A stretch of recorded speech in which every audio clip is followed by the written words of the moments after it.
I'm Amber Ryan and welcome to my channel. This is part 2 of my Inktober 2021 series.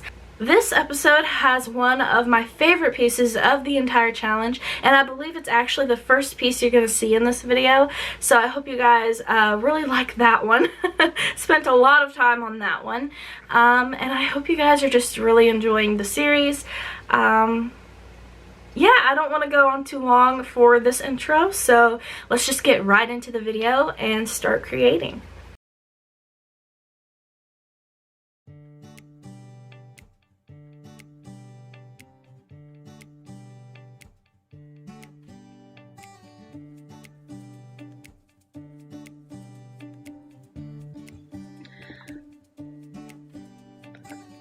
So week 2 of Inktober started off with the prompt Spirit, and this prompt has honestly turned out to be one of my favorites of all of Inktober. Now there's a lot of things I wanted to do with this prompt that I could have done, but one thing that really stuck out to me was I kind of wanted to do a spin-off version of one of my favorite pieces from last Inktober, which I will insert a picture here for you guys to see. There's a piece I did with these ghosts and trees and like the woods, and I believe the prompt back then was Wisp. And it turned out to be one of my favorite pieces just because of this effect that I did.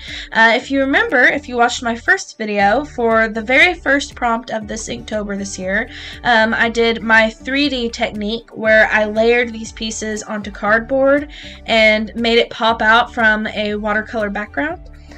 So this is what I did for this one. It is done in watercolor, and as you can see, I'm doing it in separate pieces. So I'm watercoloring a tree, a ghost, and a pumpkin right now, which I will then later on cut out and glue onto like some pieces of cardboard.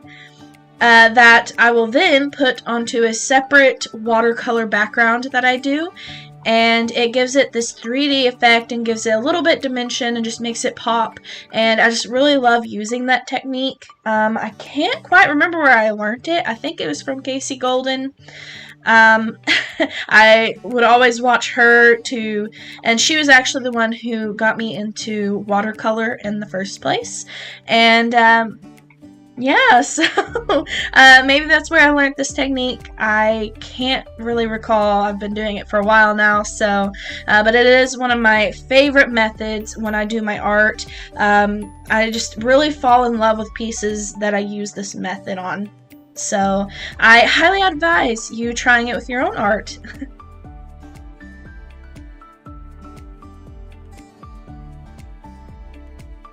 So right here, I am watercoloring the background for this piece. So I think the entire art piece ended up being in like 4 different pieces, and that I layered on top of each other. And I decided to go with a pumpkin patch that is haunted for this prompt. And I honestly just really enjoyed doing this one. It's always fun using watercolor and this method together. However, there were a few things I learned while doing this piece that I really regretted doing. Now, I did a big no-no when you do watercolors, and I should have known better, but I wasn't thinking when I did it because I knew how much time this piece was going to take, so I was just trying to do the best I could with what time I had that particular day when I was doing this prompt. And what happened was I layered my watercolors on top of each other, and that's okay if you're wanting to you know, you just gotta be very light-handed with it if you decide to layer them. Otherwise, it reactivates the watercolor that you just had underneath it, and it makes it all muddy, and the colors mix, and it doesn't always turn out. Now, in this case, it worked out okay. However, when I'm painting these pumpkins, they turn out to be very transparent, and the orange, when it dries, isn't as vibrant as I was going for. So when I layer the pieces I did separately that are on the cardboard that are going to do the 3D effect later on, when I layer them onto the background, they look a lot more vibrant than the pumpkin patch itself, which totally is fine because it is just a background, so it doesn't matter if it sticks out a lot. However, I just really wish I had went back and just outlined the pumpkins where they were going to be and the sign, and watercolored around those, and then filled those in, you know, kind of like a color page, because it would have just been a little bit more vibrant, and it just would have stuck out a little bit more, and it just made it a little foggy, is what I guess is the word. And also, that other ghost in the background, I decided, since this was the second piece of, that's kind of a spin-off of that first one, I wanted to add a bonus ghost.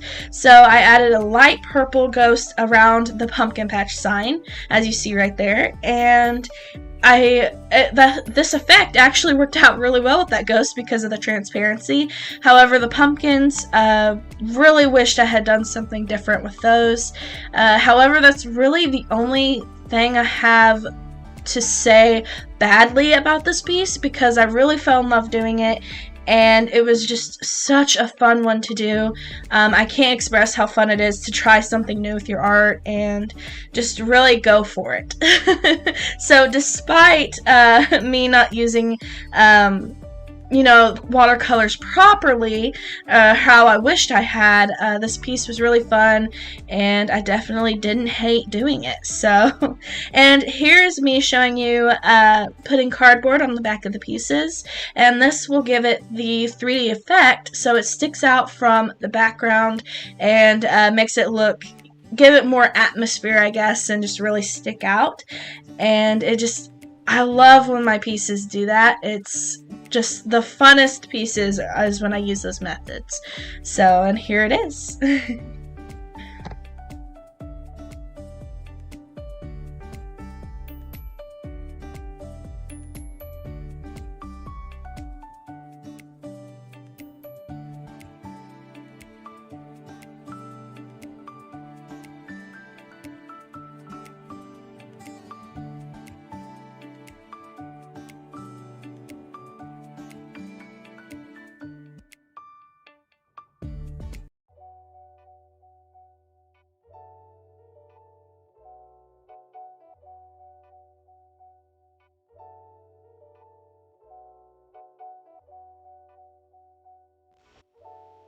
So this prompt was really challenging for me. It was fan, and I had no idea what to do for this one. So I ended up doing a really simple piece for this one, but I think it was really cute and really effective, and it stuck to the prompt. So what can I say? I actually sketched this one at work, and then I brought it home and made the actual piece, which ended up just being with my micron pens, and I believe I used some Papermate Flare felt tip pens to color in some of the details. Just something different, but something simple, and I think it turned out really cute. So I hope you guys enjoy this cute little fun piece. There's not much else to say for this one.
this prompt was just one of those prompts I almost knew instantly what I was going to do for it. I knew for sure when I drew out this prompt that I wanted it to feature an old TV. Now, my original idea is different than what I went with, just because this particular day I was very, very busy, and I keep saying that on some of these prompts, but October was just a very busy month for me, and a month's working and being with family. It was just very crazy. So some of these prompts are lacking. But my original idea for this prompt was to do like a stack of old TVs and have like featuring like themes from old horror movies or horror movie characters trying to come out of the TVs or something like that. Instead, I went with a single old TV, and I decided to make it Halloween and still have this type of creature coming out of the TV, kind of like the Ring Girl. I really like these pumpkin head characters that I see everywhere, so I did an attempt of a horror version of that, and I honestly think this piece came out pretty well for the time I had, and it was really fun to do. Whether it was my best piece or not, which it really wasn't, I will say. Especially, I kind of regret coloring it, because once I colored it, it all went south. It just didn't turn out the way I wanted it to. However, it still was a cute little prompt that I did, and I enjoyed doing it and creating it. So I hope you guys enjoy it as well.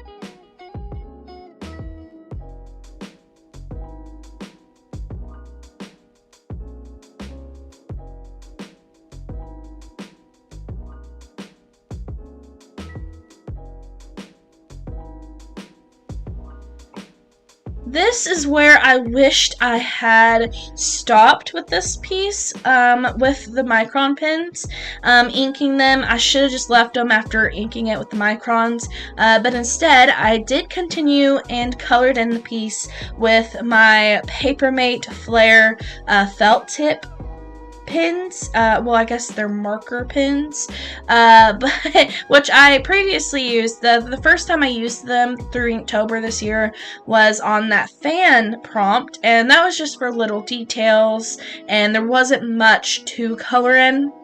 However, this one, I really tried to go ahead and use them on this prompt, and it just didn't work out the way I wanted it to. And I think at one point I did try to use graphics illustration markers, and they weren't doing the job I wanted it to. It just wasn't turning out the way I wanted it. So I really wished I had just finished after this inking process, but you win some, you lose some, I guess.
This prompt was kind of another easy one for me on what to do. For pressure, I decided to do this old kind of diving helmet, and well, there's a few reasons why this instantly came to head for this prompt. One is because I have an old diving helmet ornament type deal in my fish tank for my beta.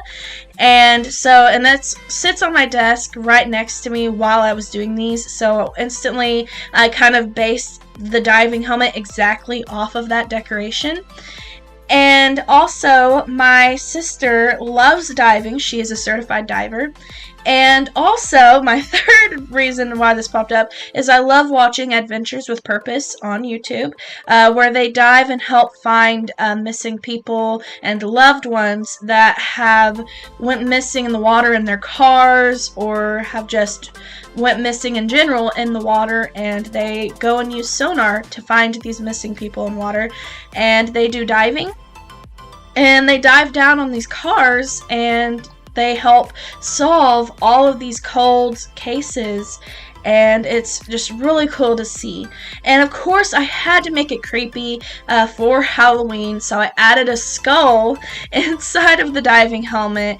And then in the background, there's like, I forget what this fish is called, but they have that light on the front that's really scary, and they have these sharp, ragged teeth. And so I decided to add just a little details in the background. And I also, another thing I picked up from Casey Golden is the circle around the piece, and I think it honestly just pulled it together. And I used a medium that I never use, which was brush markers on this piece. Now, it didn't turn out exactly how I wanted it to, but I still think the brush markers were better than what I used on my last prompt. So I actually really like this piece, even though it's very simple. I did keep the color in the background, and then the diving helmet itself is just black and white. So I thought that was kind of a cool effect, and I think it really just came together. So hope you guys enjoyed this one.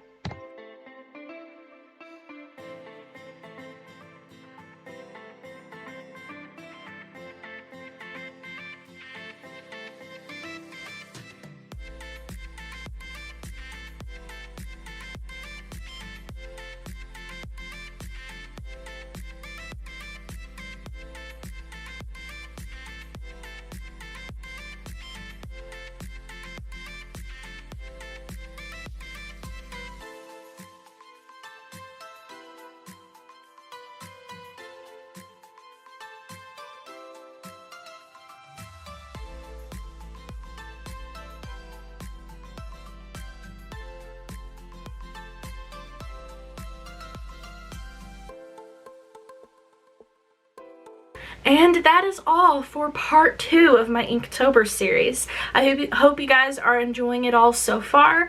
I did try really hard. And if you guys would like, please let me know down in the comments below which art piece was your favorite in the video. And feel free to watch all the other videos in the series and let me know on those ones as well.